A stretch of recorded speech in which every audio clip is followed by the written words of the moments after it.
the size. So then so how this is relative to the speaker system. So this will, get it kind of on all speakers, and then the size is how much is going to be in all the speakers here. Does it also utilize divergence, where it's is that the same parameter here in a 360 space? That's what the size is, I guess, is it a divergence? How much is diverging between the different speakers as you move it between? And then you can create this shape here. So let me see if I can... Interesting. You're reshaping the sound. Yeah, so I can say that it's going to sit in this kind of shape. If I have it here in the middle, it's only going to diverge towards the center speaker and then out towards the front and center without sending it to the right and left-hand side. Hit play and go and let that roll so we can kind of hear what that sounds like in the headphones. Let's see if I can just solo this. So because I have my automation off, though, like if I just move this, do you hear how it gets right? And then yeah, I can definitely hear. It's interesting what sort of trickery they might be doing to make it present closer to the center of your head, especially with a set of headphones. And then it sounds like it's going behind you. Well, it is Dolby. They're kind of the pioneers in this sort of thing. Yeah, it's pretty cool. Fantastic. So let me go through here and kind of show like what. Yeah, show us what this workflow looks like. Yeah. So somebody here, flip us over to your edit window real quick and just kind of give us an overview. If you'll bear claw down, Control, Alt, Command, and down arrow. That'll fit most of your tracks on the screen. Yeah, there you go. I call it bear claw. So Control, Alt, Command, and then that up and down. Okay, so we've got a bunch, obviously, of your tracks that you've built in. Did you program all these in Pro Tools, or did you bring them in from something else? Ableton. So I made everything in Ableton, and then I mixed the vocals and everything inside Pro Tools. Inside Pro Tools. And then I do all my when I'm in Ableton, it's more production based and shaping sounds, building sounds. So one of the things I noticed, obviously, is that you got a ton of tracks, probably more than most people might be looking at. But these ton of tracks, if we scroll down, all of a sudden you've got a ton of other tracks that are not just AUX buses or extra effects sends. These are what's required to actually do a surround plus Dolby Atmos mix. Right. And then this is the Wild West, so I'm learning on what's going to work and what's not going to work. So tell us about the approach that you've taken, because you're right, there's no manuals on this. There's no place to start, really. So what is it that you have done, and what does this unique routing look like when mixing for surround and Atmos? Okay, so my objective, what I'm trying to achieve is I want to put the listener in the middle of the song. Okay. And I want to try to create this landscape that's totally 360 degrees, right? Okay.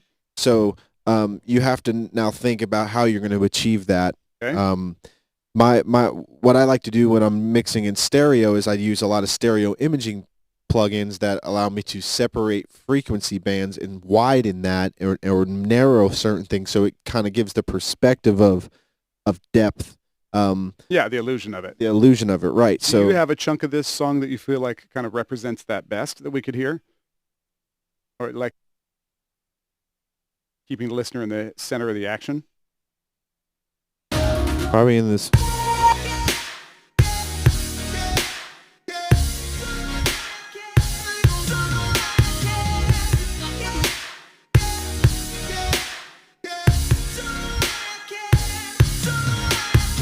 Interesting to hear him go from kind of front, left, center here in my headphones to somewhere behind me and above me, especially with his vocal, because that is creating a very sensory and 360 experience. Yeah, and it takes a little time to actually perceive what's actually happening. Yeah, and that's why I'm trying to. This is where my workflow starts to come in. So I'm trying to say, how can I exaggerate the sense that we're hearing in our headphones? How can I mix it so that becomes more apparent? Because you have to deal with amplitude and then the spatial thing, X, Y, and Z coordinate.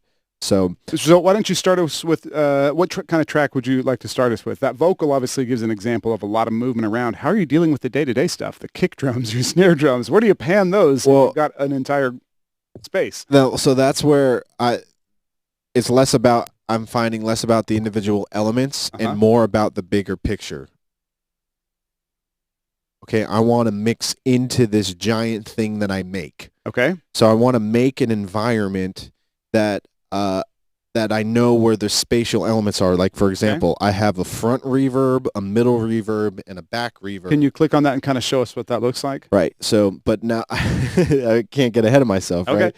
So these are objects in space, and we're going to go and talk about what objects are, right? Okay. But first I want to hit on how I'm routing it and then the mindset behind why I'm doing it this way. Great.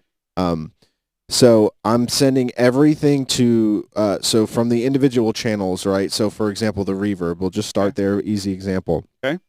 I'm sending from my vocal tracks, I'm sending individual sends here. So one goes to the front, one goes to the middle. Zoom in a little bit on that so it's a little more clear on the screen. So these are just my vocal sends on my vocals track. So I have 3 of them, right? Yep. That go to the front, middle, and the back. That's Okay. where it starts. Okay. And then they hit the reverbs. So the vocal sends are going to front, middle, and back. Different reverbs, Okay. right. So on the reverbs here, I have my first front reverb is at a 5 millisecond pre-delay. Okay. My second one's at a 22 second the third one's at a 50 millisecond pre-delay, right? Okay. So that it... But then you're placing those reverbs at different places in the room. Correct. So they're going to buses first. So I'm hitting them just like I would normal sends. And then I'm taking those and I'm placing or I'm sending those into objects that are spaces or places in the basically the Dolby ATMOS space. Zoom in down on that so people watching can kind of see this. So, okay, so right now it's been a fairly straightforward. You got your vocal, but now to create this sense of volume, you've created 3 normal sends that we would expect, and that's going over here to these reverb returns. Correct. These reverb returns are coming in from the buses and going out. You've got this going out to another output? Yes, this is going to another aux track, which is a object in the Dolby ATMOS space. Can you show us what that looks like to make an object track? How is that different? It's just it's easy as a click of a button here. Okay. So I can when you're making a track here and your options on the bottom, you'll see objects now. Right? Okay. So only available in Ultimate. So if you're using regular Pro Tools, so you won't see it here. Gotcha. But so now object, those tracks you're routing to objects. Right. So usually now if it looks like this track right here, right? And this is going to the 7-1 bed that I have set up. We're just giving you a brief overview first. And then go through it. Yeah. And then, so when you click on this button here, it says now it's an object. And what that means is I can now put this object anywhere in the Dolby space. So here is the space that I can then position that object in. So, so if I press play here, let me go back here to the vocal in the beginning. By the way, this vocal coming in from Austin Taylor of Park Wild. Fantastic track you guys produced. Yeah, man, he's badass. Park Wild. Love this mix. Yep. So you'll see here, these are the 3 reverbs that I have set up. Yeah. And you can see it in a 3-dimensional space that I have ones at the front top, one at the middle top, and then I have these at the back. Nice. And you're like, how did that happen? Yeah. So over there in Pro Tools, back in that mix window, you go and zoom in on, so physically, let's say, where's front reverb? So here's front reverb, right? It's going to object. And then see, this is how I'm panning it. Okay, so you're panning that front reverb. So anything sent to that object is essentially going to be routed into that panning. It's not going to come out anywhere else than that's position. Yeah.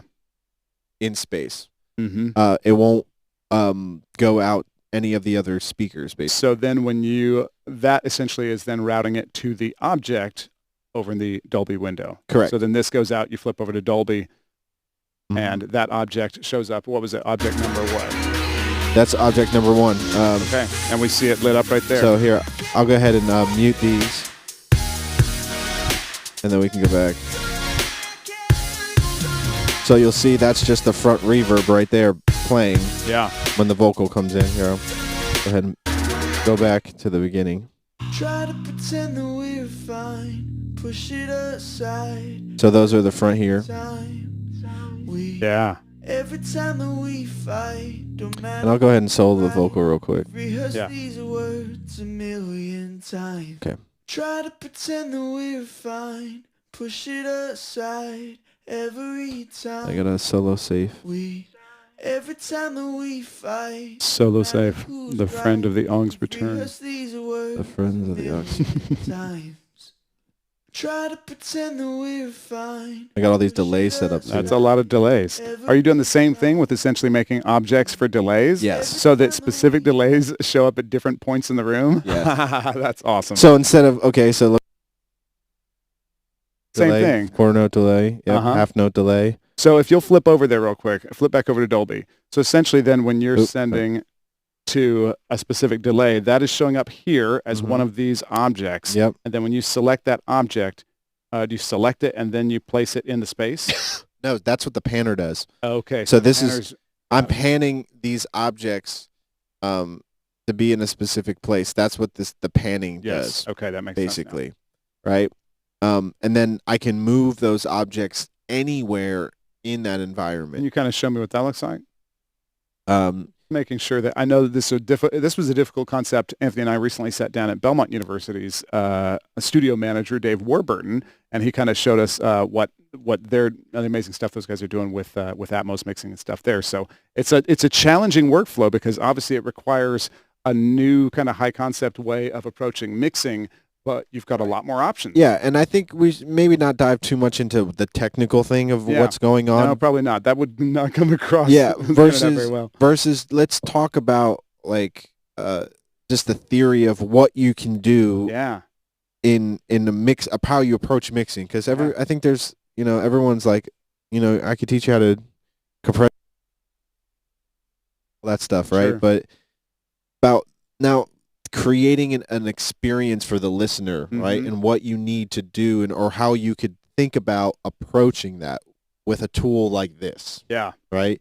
I've always wanted to put the listener, like I said, in the middle of the song. Right. So I could now figure out ways to creatively create that landscape using this. So like, for example, with depth and things like that. Yeah. Like how are you going if I want the vocal to sound like it's, behind the screen, because you're essentially looking at a screen, right? But I want it to sound like I want two objects here in the front and I want one to be back here. Yeah. How am I going to create that illusion? Right. Mm-hmm.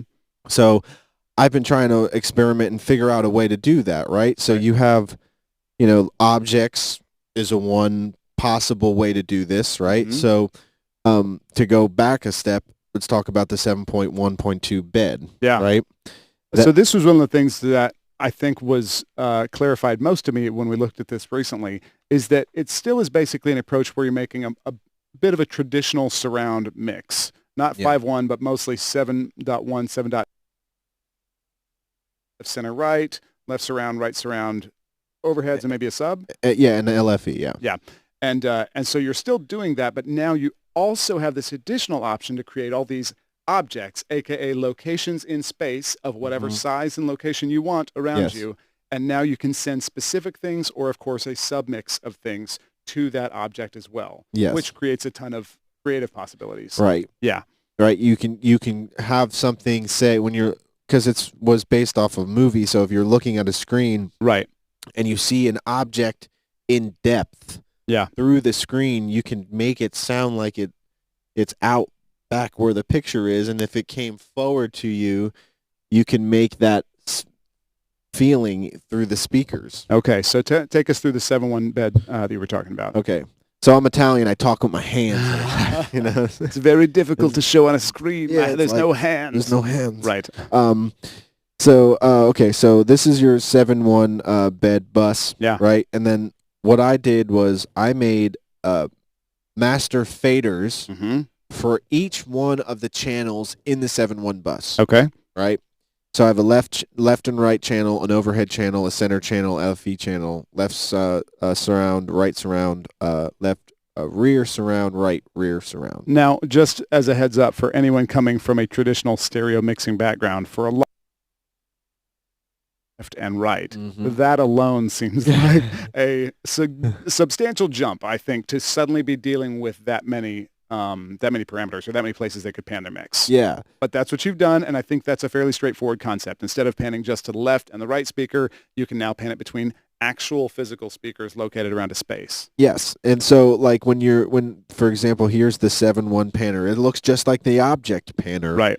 But now it is limited to the 7.1.2 bus speakers in the system. So when you're panning this object, or not this object, that's right. Wrong word. Wrong right. word. You wouldn't right. say that. This piece of the element of the song, this vocal track, for example, it's only going to hit, from my understanding, it's only going to hit the speakers that are attached to the 7.1.2 bed. Okay. Those main 10 Or at the very speakers. least, that's the down mix that would be used if someplace didn't have Atmos playback. They Correct. didn't have a system that could play Atmos. Just to clarify for those, since this is a new concept, the Atmos system, when it plays back, is essentially rendering virtual objects in space, somehow doing all of its complicated math to figure out it still has to use this whatever speakers are available, but it's then doing its best job to put those in that virtual space. But you're saying this mix is actually just dedicated to the speakers. Yes, correct. Yes, because that's why when you make it an object, that if you have, like at Belmont had an object, I think it was like 60 something. Okay, so 60, yeah, ridiculous. Then that object can hit all 60 speakers, not just the 7.1.2 bed. Gotcha. Makes sense? Yep. Okay, so that's why yeah. So you're routing most of your tracks and music to the 7.1 bed, 7.1.2 bed. That's where, because I'm just starting this. And that's what you've done so far. The first person that I saw that's been doing this, was their suggestion, so that's where I'm starting. Okay. Right? So I'm kind of understanding, especially when we went over to Belmont yesterday, that was just so much more of an eye-opener for me, because I was using headphones first, and I didn't really get the punch thing. Like listening to it in the room, I'm like, oh yeah, I do have to keep most of it in the front because that's where the impact's coming from. Yeah. And when you do break things out, it's like, oh, okay, I can see how I can perceive that now. Like I was able to look at the joystick and be like, oh, if I put it there, it's going to cover. If you put it at a specific point on this panner, how big of a physical space will that actually seem to perceive in a room? Exactly. In a big room. In a big room, right. So now I can say, okay, now I know, like I don't have to put, I'm trying in headphones, like, oh, I want the vocal to be up here, but then I put the vocal where I thought it was going to be cool. Good up there, you know? It makes me want to think, let me hit this for a second. Pretend that we're fine, push it aside every time. So here, there's a perfect example. I heard that delay move back behind me, but I know in the room, of course, you don't have as many speakers with two headphones as a gigantic space, so it's not going to translate perfectly. Right. So that's what you were basically trying to do, was establish, when I'm hearing this in headphones, how's it actually going to translate? Right. So I know, I was just looking at my parameters. Like I know, like if my size is down at like 19, right? I have it. Look how big I had it, right? So if it's at 19. And I had it somewhere around here in the back of the room, that's going to take up the whole back side of the wall and the back side. So speakers. Even though here in headphones it doesn't sound like that much, because headphones really have a hard time playing sound behind you or making it seem that way. In that space, even panning something relatively small, you're saying in a real space, it sounded comparatively gigantic. Yes, it's like I was able to like that. Even that right there sounds okay. Like because that's what the object can do. Yeah. Right. Okay. But it covers so many more speakers. Wow. Than I thought it would. Yeah. But I wonder if they're going to be releasing specific headphones to be able to play. Like that would sell necessarily. Nobody's going to go out and just buy headphones specifically to hear surround, will they? Probably not. But if they start having the option that it's a standard, like a 360 headphone, because they already have surround headphones already. So if that becomes the norm, which, you know. Well, that gives them a new way to resell the same content. I would hope so. I mean, right? who wouldn't want to sit in the middle that? of the Beatles and listen to that mix as it actually felt like in the studio? I would. I would too. Yeah. I mean, I think that would be really cool. I mean, and we need to progress, you know. And you take something like virtual reality too, where obviously the ability to then put somebody in a 360 space where you've remixed it with a surround environment, now being able to move around in that space, that's a game changer. Yeah. So yeah, And that's a why really I'm interesting way to I'm experience. super excited about that. Okay, so back to like theory of this, right? Yeah. So look. Push it aside every time. Yeah. Every time that we fight, don't matter. I mean, that's essentially what a video game is doing, is remixing on the fly. But yeah, it'll be interesting when the two continue to merge.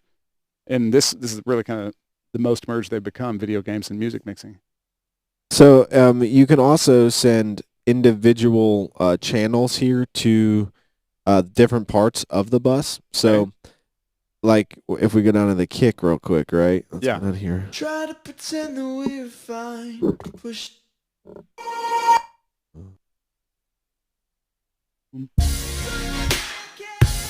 So I'm sending. Let's go. Let's solo that kick. All right. Okay. And you hear that? Yeah. That's not reverb. That's the environment. That, like, the false environment that it creates. Do you define that somewhere? Do you define the size of the space, the virtual space, or that's just essentially That's the Atmos system is just going to do that in whatever space it actually plays back in? Or that, yeah, that's what it seems like to me. It's like that's the binaural thing, because then if I go back to the Dolby thing, right, and then I switch this headphone mode to stereo, right? Now listen. Yeah, it's different. You hear that?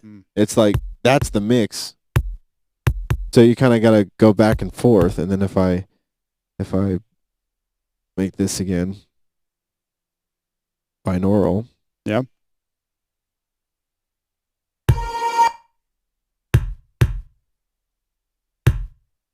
Yeah, it's putting it in the space. It's in the space, and I'm not making that space, right? Hmm. So I was like, okay, so that took a little bit to get used to, right? Yeah. But okay, so like I was saying about these buses and things like that. So we got our kick drum. I'm bussing from my kick drum because it's a stereo object, right? Or I'm sorry, it's a stereo signal. I got to be careful with the word object. Right. That I am panning. See? Yeah. That I panned in a little bit, because if I right here versus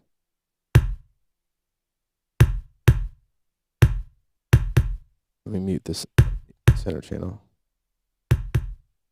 Wow. See how ready?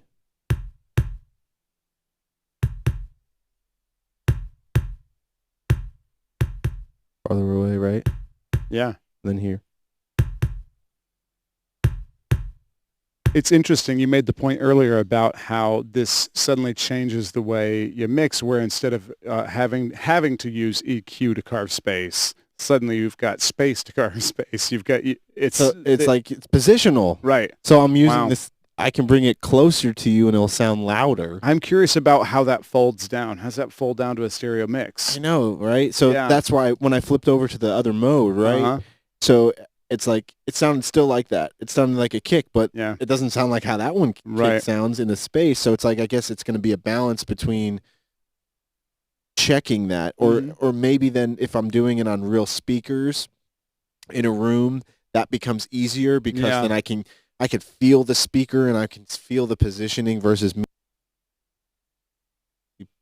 pumping in the room. It's interesting that Dolby hasn't really published any guidelines, or like, hey, here's how you should mix music for this environment. There's obviously been a lot of film and TV and movies done. Right. So, wow, interesting. Well, there's a lot of things you can do with it. Yeah, and the first ones are going to be super safe, to where it's like they were saying, it's everything's going to live in the bed. Yeah. You know, and then they're just going to spread some cool things out here and there, you know, but Deadmau5 is saying that he's going to only mix in Atmos. Really? And then let the renderer do the down mix for him. Interesting. You know? Wow. So that's going to change, definitely change his creativity and the way he makes his tracks, right? Sure. If he's only going to mix in Atmos, because why not? He has the room, he has the RMU, he's going to do it, right? Right. Because we can. He's all about that. So just to clarify something what Anthony was just saying, so essentially when you're mixing through this gets you the software point of being able to mix to an Atmos file. But Yeah. then there's an actual, if you want to create a file that's ready for distribution, you've got to go through one of Dolby's rendering mastering units or recording and mastering units. Yeah. It's a dedicated computer that does that. Correct. So you have to have access to one of those. Right, and that's it's like you can do this all day, and then you need to be able to. I'm not sure if I'm sure somebody's. there's a mastering suite. I don't think you need to have the computer. It's just a computer. Yeah. Now. Okay. Like, it's a separate. So you don't have to machine. buy a bunch of boxes to do this. Right. It's if you can run the mastering suite, it can through the LAN hook see it. So here I'll show you that part of it here. So now in the setup tab you'll see they have this Atmos here.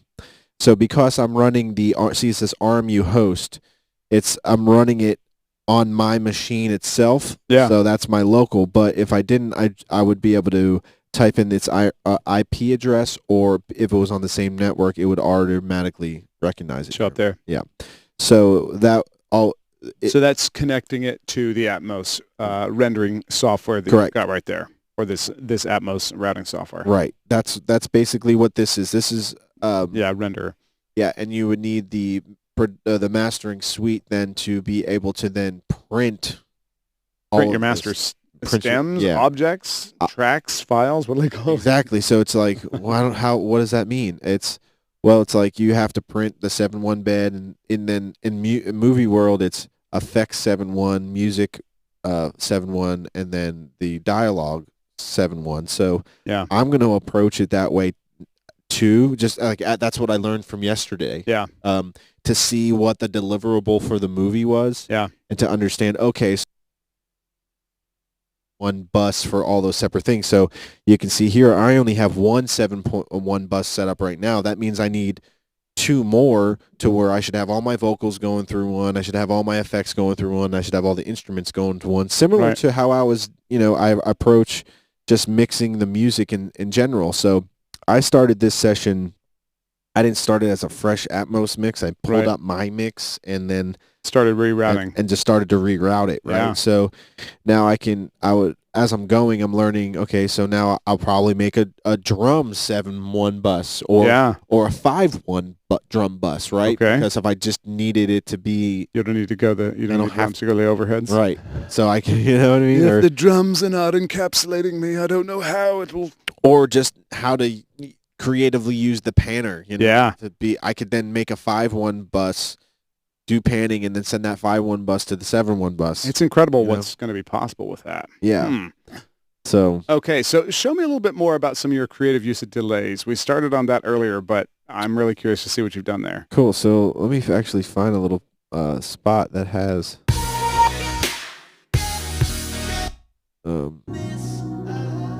There we go.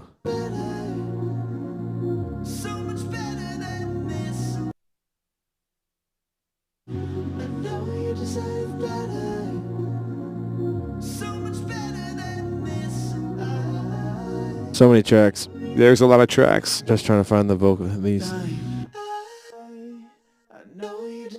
I've heard you can use color coding to help you identify some tracks from others. You can see it. Look, I got some of that going on over here in the drums.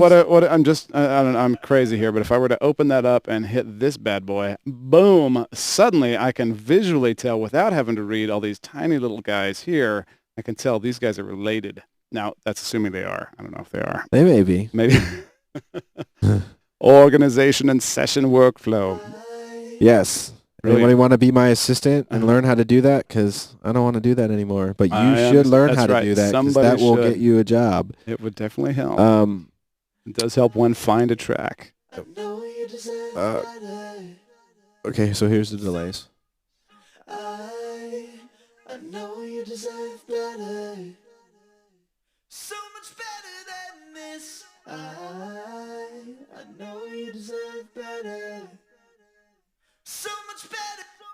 I'll mute the reverb. I know you deserve better. So much better than this. So those delays, similar to the way we would have used to done it with AUXs, but just to bounce a couple different delays, essentially chaining delays. You're doing that now, but with delays moving through space. Correct. So front to back. one is a quarter note delay, and then I have a half note delay. Wow. That's really fun. And then one has a little, they don't actually have regeneration on them. Mm-hmm. It's just one. So instead of it using a quarter note delay and using the feedback knob and it creating the extra regeneration, right. I'm just throwing one in a quarter note delay. It does it, just delays it once. Right. And then it hits the... Are you then routing that out to another object, or you're actually sending all of those delays on different sends from the vocal track? First, I'm sending them to the delays. Yep. Then I'm sending them from the delays to the objects. Yep. In space. So I got so you see here that it hits 3 and 4, then it goes to the front of the room, and then 5 and 6 goes to mid, 33 and 34 go to the back. Gotcha. And that's these 3 objects here. That one is placed in that space. One is placed in the middle. Yeah. And then this one is placed in the rear of the room. So nice. So you can hear it hit the front first. So it's not just bouncing side to side, but front to back. You can really create some interesting surprise for the listener that way. Yeah.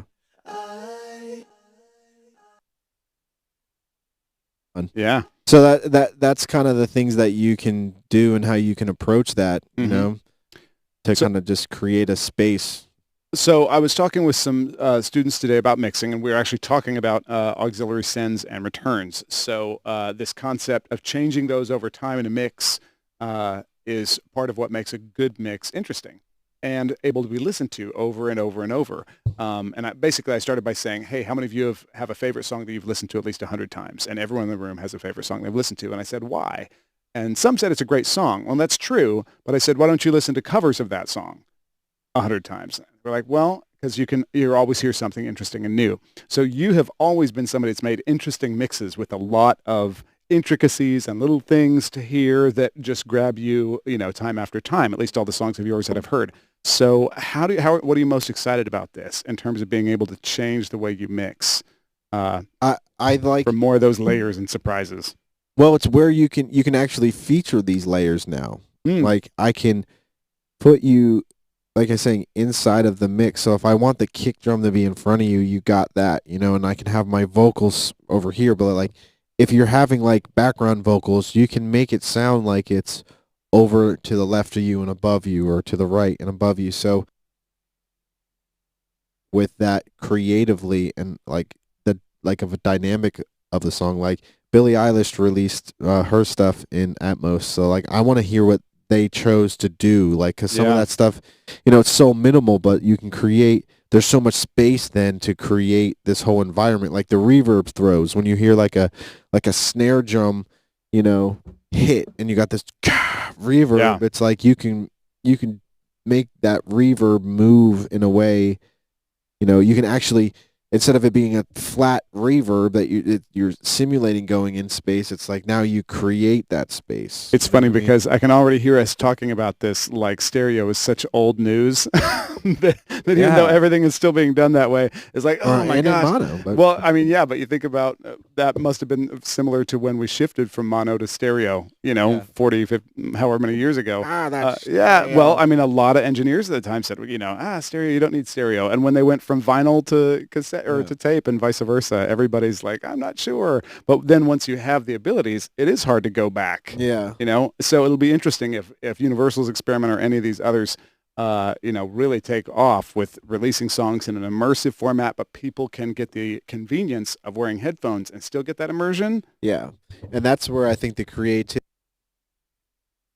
now that we have the tools, it's a race to who can be the most creative with them. Right. And create that new experience because we have the technology. No one knows what that experience is going to be, and no one's going to know, or no one knows now how good it can be because no one's really done it yet. Yeah. So I want to kind of be on the forefront of that and try to create that experience, be the standard, right, of experience. Well, like, wow, did you hear that Atmos mix? That was a really clever way to do it. Right. Well, this is definitely the time when everybody is still figuring out how that's going to look. Yeah. That's very cool. So, all right. So, I mean, that's the Atmos stuff. So, I mean, let's kind of go into... Now, if we need to take a few minutes and just talk about session organization, I would consider this an intervention and man. a friendly... I'm just here to... It's not that bad, actually. It's really not. Look, I got all my 808s up here. I got my kick drum, my snare drum, my toms, my hi-hats. I completely agree. It's right here. I got my stomps Look and at my that. loops. You right can see here. all the colors. But it kind of gets a little... Well, this is all the extra shit, That's you know, right, like that. just Look, extra. so no, this is a perfect example. Okay, Look, show it to me. This is all that really matters in the song, Yeah. right? And then the stuff that I didn't really start to organize yet really didn't make that much of an impact on the overall picture of the song. So Yeah. that's kind of how my brain works, I guess. It's like, oh, that sound comes in once in the whole entire song. Right. You know, it's... Why has Avid not yet? I don't know. I mean, because I'd need to be able to zip up a whole bunch of those down to one little track. I feel like every other DAW has done that. Yeah, that would be nice. So nice. Ableton does that. Yeah, I feel like kind of everybody does, don't they? And you can do it to some degree with the show hide tracks window on the left-hand side. Oh, yeah. That's been my friend lately here. Yeah, I always forget to use this guy over here, but this is the best way to move shit around for that's sure. definitely the way to do it. Yeah. Yeah. So, Okay. Let's go through this track a little bit. Yeah. I had fun making this. So,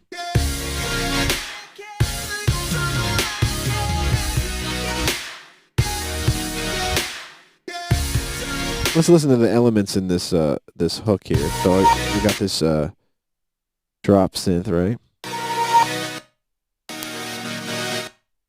I got some solo safe.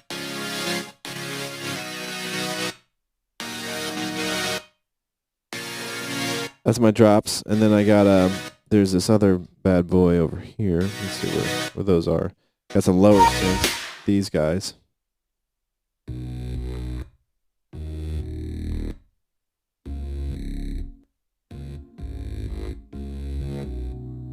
One little. What synth are you using to program a lot of those? Serum. Yeah. So, like, I don't even know why I asked. here's a picture of that, right? Yeah. And then show you how where that's located. Yeah, it's behind us, Wow. right here. Yeah. And then how that kind of sounds with this. And then this object.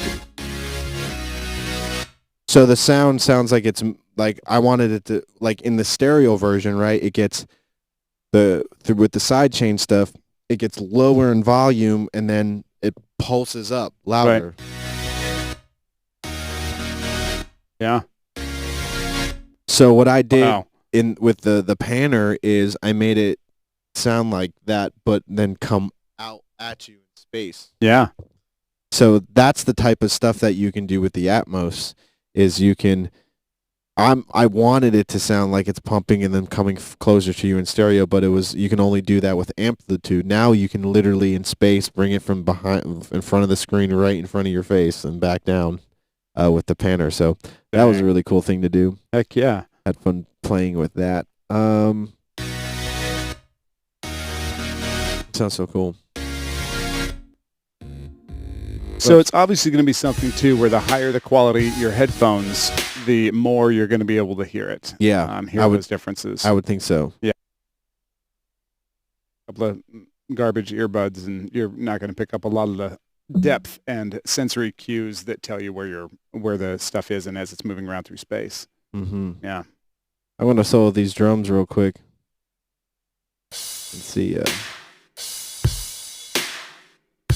Give you a picture of what's going on there. Nice.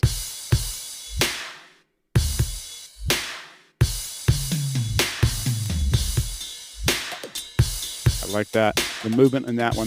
I think that's interesting because we talked earlier about how it'd be easy maybe to make it a little gimmicky, but that's a perfect example. This little sound happening kind of to my left and up and behind me is adding this perfect addition, but it's just almost a little loopy element. And yet because it's right there, it's like, oh, wow, it kind of surprises me when I hear it. And that allows you to really hear the spatial stuff when you don't really do it too much. Yeah. But then you do it in the right places. Stands out. I don't know that it stood out, but it just caught me. It made this mix suddenly feel deeper. Yeah. Yeah. Right.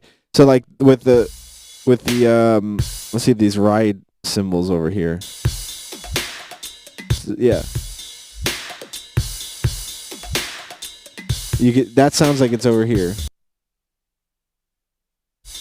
And then I have the ride cymbal.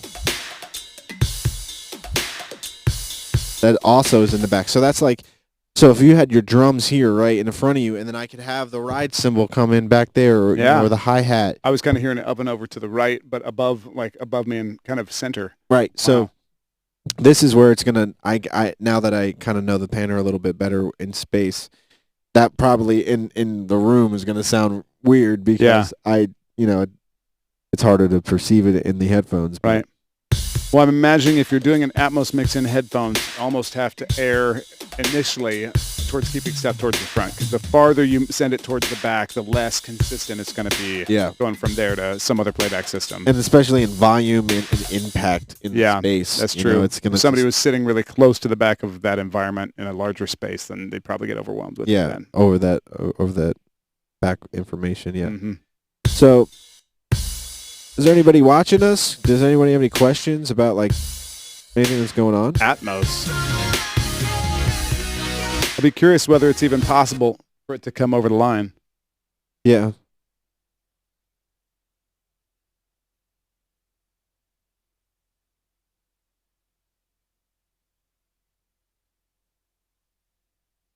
Yeah, drop some questions on in there if you have any. Here's a cool little part. So if somebody was going to go, I've actually got a question while we're thinking about that. Just this plugin, and was that what it was? The production suite? Yeah, it's a download from Dolby. Dolby, and you can just Google it, and I think it's on their website. Okay. And you can also download the renderer from their website as well. Yeah. They'll give you a free 30-day trial to your iLock account. And, Interesting, fascinating stuff. All right. I mean, I could teach you or show you guys a little bit about kind of the session itself. Some cool things. Like how I did these vocal chops and stuff. I love those.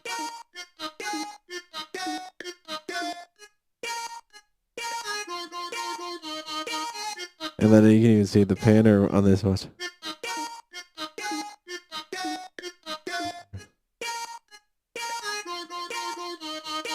Wow.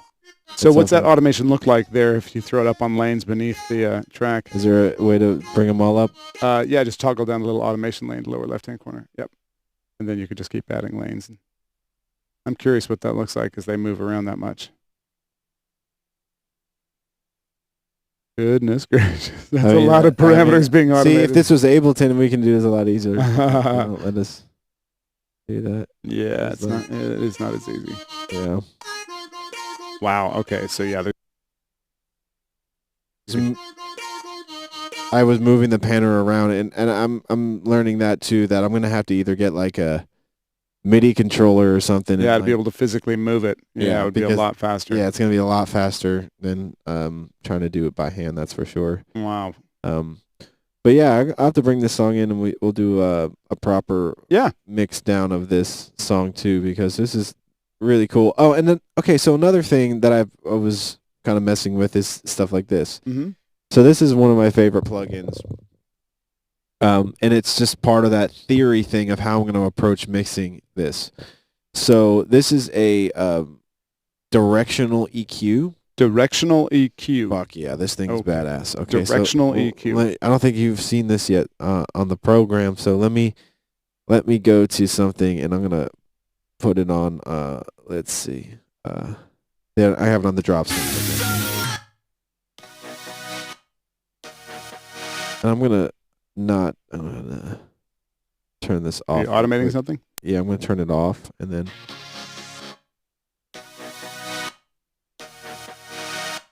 I'm going to just make this flat. But listen to the divergence. Ready? Watch. Wow. Boy, that. Then I'll sync the front. Huh. Well, there's a lot of choices there. Isn't it? Because that's some more speakers. But now that's more like that, you know? Yeah. So it's like how, and then messing with height, you know, like where that's going to sit height-wise in that, you know, because then I can narrow it and bring it up. So it'll sit like in the middle of something, you know, and if I can get it to pan like through you and then like get louder, that's just loud. Okay, so but it's certainly options that you've never had before when mixing something. Absolutely. What about if I make it feel like it's an arrow going right through their head? Yes. But okay, so here's the melody must pierce their heart. Yes. 4 feet 3 inches. Here is the directional EQ. So what this thing does is, all right, you have 5 bands, and then you have degrees, right? So this allows you to select a certain portion within the stereo field and then adjust a certain amount of Q. So here, I'll solo just the middle section, and I can turn up 400 or take away 430 hertz just in the mono, right? Yeah. Or what about at 18 degrees, right? To my right, it's at 18 degrees. So here I'm going. Oh my gosh. What is this one called? DMF directional EQ? DDMF, yep. DDMF. So listen to this. Oh, that's fun. See how I'm literally turning it up there, and listen when I adjust the Q.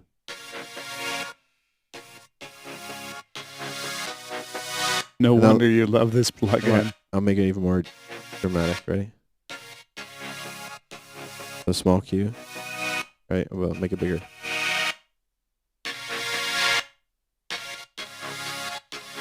Or if I cut it.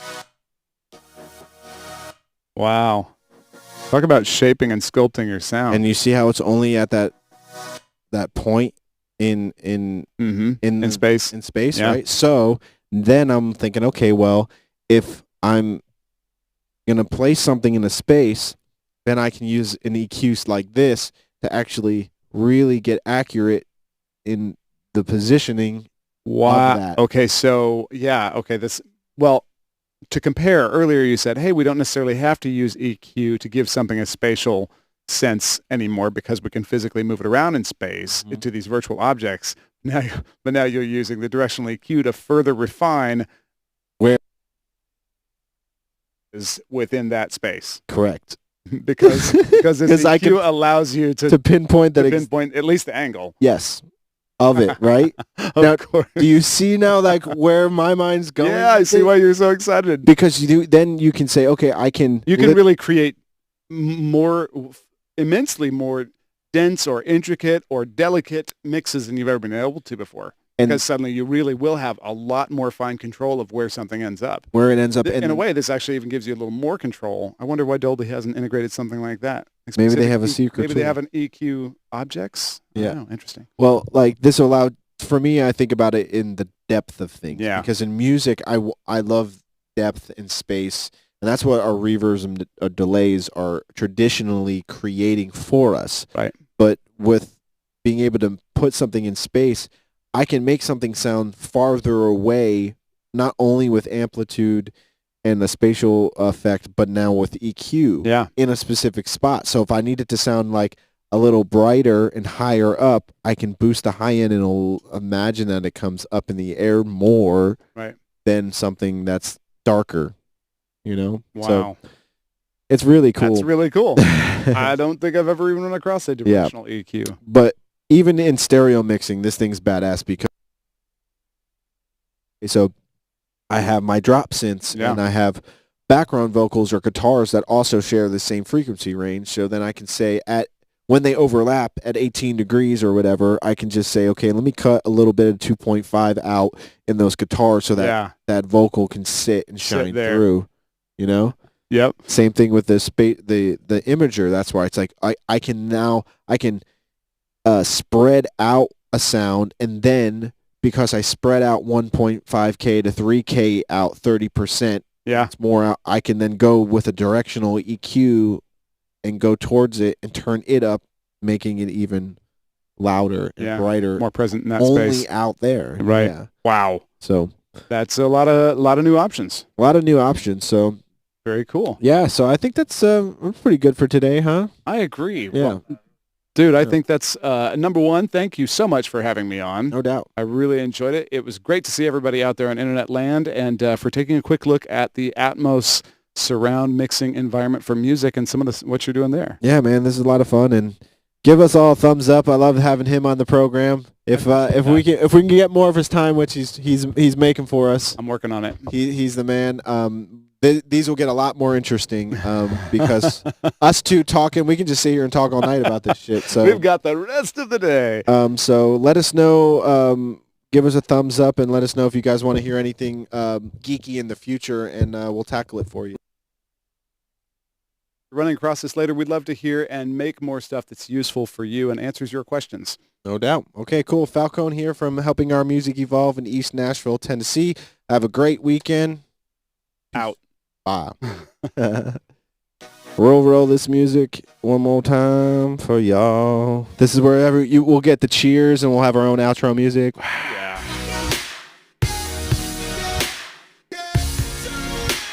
Nice.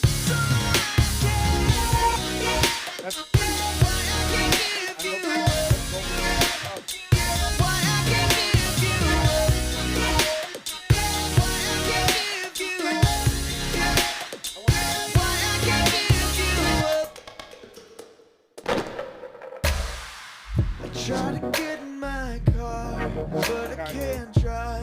Putting too much